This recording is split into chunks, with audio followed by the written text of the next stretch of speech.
Hi guys, welcome back to my YouTube channel everything goes design. ಯಾರೆಲ್ಲ ನನ್ನ ಚಾನಲ್ನ ಇನ್ನೂ ಸಬ್ಸ್ಕ್ರೈಬ್ ಮಾಡದೆ ನೋಡ್ತಿದ್ದೀರೋ ಸಬ್ಸ್ಕ್ರೈಬ್ ಮಾಡ್ಕೊಳ್ಳಿ. ಬೆಲ್ ನೋಟಿಫಿಕೇಷನ್ ಬಟನ್ನ ಕೂಡ ಕ್ಲಿಕ್ ಮಾಡಿ. ಇವತ್ತಿನ ವಿಡಿಯೋನಲ್ಲಿ ನಾನು ಕುಂದನ್ ಪ್ಯಾಚ್ ಮಾಡೋದನ್ನ ತೋರಿಸ್ತಿದ್ದೀನಿ. ಅದಕ್ಕೆ ಮೆಟೀರಿಯಲ್ ಬಂದು B7000 ಗ್ಲೂ ಬೇಕಾಗುತ್ತೆ. ವ್ಯಾಕ್ಸ್ ಸ್ಟ್ರಿಪ್ ಎನಿ ಕಲರ್ ಇದ್ದರೂ ನಡೆಯುತ್ತೆ. ಸ್ಯಾರಿ ಪಿನ್, ಹಾಗೆ ಕುಂದನ್. ಇಲ್ಲಿ ನಾನು ರೌಂಡ್ ಶೇಪ್, ಮೂನ್ ಶೇಪ್ ಮತ್ತು ಐ ಶೇಪ್ ಡಿಫ್ರೆಂಟ್ ಕಲರಲ್ಲಿರೋದನ್ನ ಬಳಸ್ತಾ ಇದ್ದೀನಿ. ನಾನು ಪ್ಯಾಚ್ನ ಮಾಡಿ ಸ್ಯಾರಿ ಪಿನ್ಗೆ ಪೇಸ್ಟ್ ಮಾಡೋದ್ರಿಂದ ಸ್ಯಾರಿ ಪಿನ್ನ ಬಳಸ್ತಾ ಇದ್ದೀನಿ ಇಲ್ಲಿ. ಈಗ ನಮ್ಮ ಕುಂದನ್ ಯಾವ ಶೇಪಲ್ಲಿರುತ್ತೋ ಆ ಶೇಪಲ್ಲಿ ಗ್ಲೂನ ವ್ಯಾಕ್ಸ್ ಸ್ಟ್ರಿಪ್ ಮೇಲೆ ಅಪ್ಲೈ ಮಾಡಬೇಕಾಗತ್ತೆ. ಮೊದಲನೇದಾಗಿ ನಾನು ಪಿಂಕ್ ಕಲರ್ ಐ ಶೇಪಲ್ಲಿರೋ ಕುಂದನ್ನ ಆ್ಯಸ್ ಅ ಫ್ಲವರ್ ಆಗಿ ಕ್ರಿಯೇಟ್ ಮಾಡ್ತಿದ್ದೀನಿ. 3 ಪೆಟಲ್ಸ್ ಥರ ಪೇಸ್ಟ್ ಮಾಡ್ಕೊಂಡಿದ್ದೀನಿ. ನಂತರ ಮೂನ್ ಶೇಪಲ್ಲಿರೋದನ್ನು ಲೀಫಾಗಿ ಬಳಸ್ತೀನಿ. ಸೊ ನಾನು ತೋರಿಸ್ತಿರೋ ಈ ಪ್ಯಾಚ್ ಇಷ್ಟೇ ನೀವು ಬಳಸ್ಬೋದು ಹೇರ್ ಕ್ಲಿಪ್ಗೆಲ್ಲ ಮಾಡೋ ಹಾಗಿದ್ರೆ. ನಾನು ಮಾಡ್ತಿರೋದು ಸ್ಯಾರಿ ಪಿನ್ ಆಗಿರೋದ್ರಿಂದ ಇದನ್ನು ಮತ್ತೆ ಆಪೋಸಿಟ್ ಡಿರೆಕ್ಷನಲ್ಲಿ ಕೂಡ ನಾನು ಮಾಡ್ಕೊಳ್ತೀನಿ.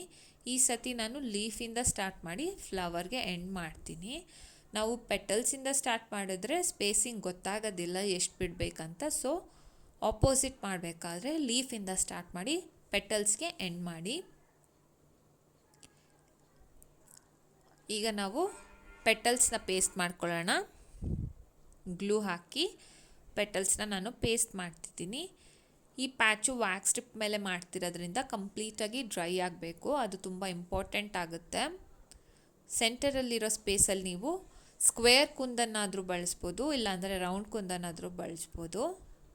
ಸೊ ಅರೌಂಡ್ 20 ಮಿನಿಟ್ಸ್ ನೀಟಾಗಿ ನೀವು ಡ್ರೈ ಆಗಕ್ಕೆ ಬಟ್ ಈ ಗ್ಲೂ ಹಾಕೋದ್ರಿಂದ ಬೇಗನೆ ಡ್ರೈ ಆಗುತ್ತೆ. ಸಿಸರ್ ಹೆಲ್ಪಿಂದ ನಾನು ವ್ಯಾಕ್ಸ್ ಸ್ಟ್ರಿಪ್ನ ಕಟ್ ಮಾಡ್ಕೊಳ್ತಿದ್ದೀನಿ. ನನ್ನ ಡಿಸೈನ್ ಯಾವ ಶೇಪಲ್ಲಿದೆಯೋ ಆ ಶೇಪಲ್ಲೇ ಆದಷ್ಟು ಸಿಸರಿಂದನೇ ಕಟ್ ಮಾಡ್ಕೊಳ್ತೀನಿ.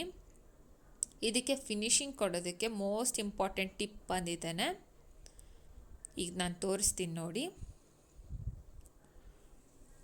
ಅಗರಬತ್ತಿ ಇಂದ ವ್ಯಾಕ್ಸ್ ಸ್ಟ್ರಿಪ್ನ ಸೈಡಲ್ಲಿ ಬರ್ನ್ ಮಾಡೋದು. ಇಲ್ಲ ಅಂದರೆ ನೀವು ಮಸ್ಕಿಟೋ ಕಾಯಿಲ್ನ ಕೂಡ ಬಳಸ್ಬೋದು, ಬಟ್ ಅದು ಸ್ಮೆಲ್ ಬರುತ್ತೇನೋ ಅಂತ ನಾನು ಅಗರಬತ್ತಿಯಿಂದನೇ ಯೂಸ್ ಮಾಡ್ತಿದ್ದೀವಿ. ನಾವು ತುಂಬ ಟೂಲ್ಸ್ ಎಲ್ಲ ಪರ್ಚೇಸ್ ಮಾಡಿ ಮಾಡೋ ನೆಸೆಸಿಟಿ ಇಲ್ಲ. ಈಗಂತೂ ಕುಂದನ್ ಜ್ಯುವೆಲ್ರಿ ತುಂಬ ಟ್ರೆಂಡಿಂಗಲ್ಲಿದೆ, ಬಟ್ ಅದನ್ನು ತುಂಬ ಸಿಂಪಲ್ಲಾಗಿ ಕೂಡ ಮಾಡ್ಬೋದು. ಎಷ್ಟೊಂದು ಜನ ಕುಂದನ್ನ ಪಿಕ್ ಮಾಡೋದಕ್ಕೆ ಕೂಡ ಟೂಲ್ಸ್ನ ಬಳಸ್ತಾರೆ. ಅದೆಲ್ಲ ನೆಸೆಸಿಟಿ ಇಲ್ಲ.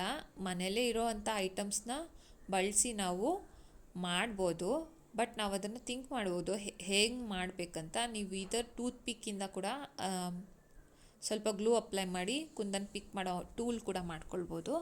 ನಾಟ್ ರಿಕ್ವೈರ್ಡ್ ಎಲ್ಲ ಥಿಂಗ್ಸ್ನು ಪರ್ಚೇಸ್ ಮಾಡೋದು. ತುಂಬ ಲಾರ್ಜ್ ಕ್ವಾಂಟಿಟಿನಲ್ಲಿ ಮಾಡ್ತೀರಾ ಅಂದರೆ ಅದೆಲ್ಲ ಟೂಲ್ಸ್ ಬೇಕಾಗುತ್ತೆ.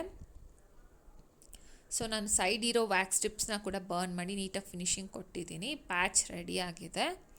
ಈಗ ನಾನು ಇದನ್ನು ಸ್ಯಾರಿ ಪಿನ್ಗೆ ಹೇಗೆ ಪೇಸ್ಟ್ ಮಾಡ್ತೀನಿ ಅಂತ ಬನ್ನಿ ನೋಡೋಣ. ಫಸ್ಟು ನಾನು ಪ್ಯಾಚ್ ಗ್ಲೂ ಅಪ್ಲೈ ಮಾಡ್ತೀನಿ.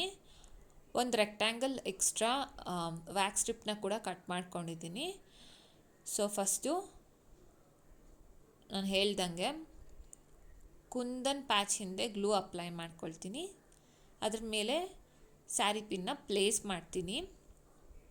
ನಾನಿಲ್ಲಿ ಸ್ಯಾರಿ ಪಿನ್ ಯೂಸ್ ಮಾಡ್ತಿರೋದು ಆಲ್ರೆಡಿ ಒಂದು ಡಿಸೈನ್ ಇತ್ತು ಇದ್ರ ಮೇಲೆ, ಅದು ಮುರಿದೋಗಿತ್ತು, ಅದನ್ನು ರೀಯೂಸ್ ಮಾಡ್ತಿದ್ದೀನಿ. ಈ ಹ್ಯಾಂಡ್ಮೇಡ್ ಜ್ಯುವೆಲ್ರಿ ಮಾಡೋದಕ್ಕೇ ಸ್ಯಾರಿ ಪಿನ್ ಡಿಫ್ರೆಂಟಾಗಿ ಬರುತ್ತೆ. ಆ ಸ್ಯಾರಿ ಪಿನ್ ಇದಲ್ಲ, ಇದು ಆ್ಯಕ್ಚುಲಿ ಡಿಸೈನ್ ಇರೋವಂಥ ಸ್ಯಾರಿ ಪಿನ್ನು. ಮೇಲ್ಗಡೆ ಡಿಸೈನ್ ಬ್ರೇಕ್ ಆಗಿತ್ತು, ಅದನ್ನು ರೀಯೂಸ್ ಮಾಡ್ತಾ ಇರೋದಷ್ಟೇ ನಾನು. ಈಗ ನಾನೇನು ರೆಕ್ಟ್ಯಾಂಗಲ್ ಪೀಸ್ನ ಕಟ್ ಮಾಡ್ಕೊಂಡಿದ್ನಲ್ಲ, ಅದು ಸ್ಯಾರಿ ಪಿನ್ನ ಇನ್ನೊಂದು ಸೈಡಲ್ಲಿ ಪೇಸ್ಟ್ ಮಾಡ್ಕೊಳ್ತೀನಿ, ಫರ್ಮ್ ಆಗಿರಲಿ ಅನ್ನೋ ರೀಸನಿಂದ. ಸೊ ಇದು ಕೂಡ ಕಂಪ್ಲೀಟಾಗಿ ಡ್ರೈ ಆದಮೇಲಿಂದ ಒಂದು ಹ್ಯಾಂಡ್ ಕರ್ಚಿಫ್ಗೆ ನಾನು ನಿಮಗೆ ಹಾಕಿ ತೋರಿಸ್ತೀನಿ ಹೇಗೆ ಕಾಣಿಸುತ್ತೆ ಅಂತ ನೋಡಿ. ಫಿನಿಶಿಂಗ್ ತುಂಬ ನೀಟಾಗಿ ಬಂದಿದೆ. ಮೆಟಲ್ ಸ್ಯಾರಿ ಪಿನ್ ಥರನೇ ಅನಿಸುತ್ತೆ, ಹ್ಯಾಂಡ್ಮೇಡ್ ಅಂತೂ ಅನಿಸೋದೇ ಇಲ್ಲ ಇದು. ಸೊ ಈ ಡಿಸೈನ್ ಹೆಂಗೆ ಅನ್ನಿಸ್ತು ನಿಮಗೆ, ಹಾಗೆ ಈ ಸ್ಯಾರಿ ಪಿನ್ ಮೆಥಡ್ ನಿಮಗೆ ಇಷ್ಟ ಆಯಿತಾ? ಇಷ್ಟ ಆದರೆ ಲೈಕ್ ಮಾಡಿ. ಯಾರಿಗೆಲ್ಲ ಇದನ್ನು ಕಲಿಬೇಕು ಅಥವಾ ಯಾರಿಗೆಲ್ಲ ಇದು ಯೂಸ್ಫುಲ್ ಅನಿಸುತ್ತೋ ಅವ್ರಿಗೆ ವಿಡಿಯೋ ಶೇರ್ ಮಾಡಿ. ಹಾಗೆ ಸಬ್ಸ್ಕ್ರೈಬ್ ಮಾಡೋದನ್ನ ಮರಿಬೇಡಿ. Thanks for watching this video guys. Bye.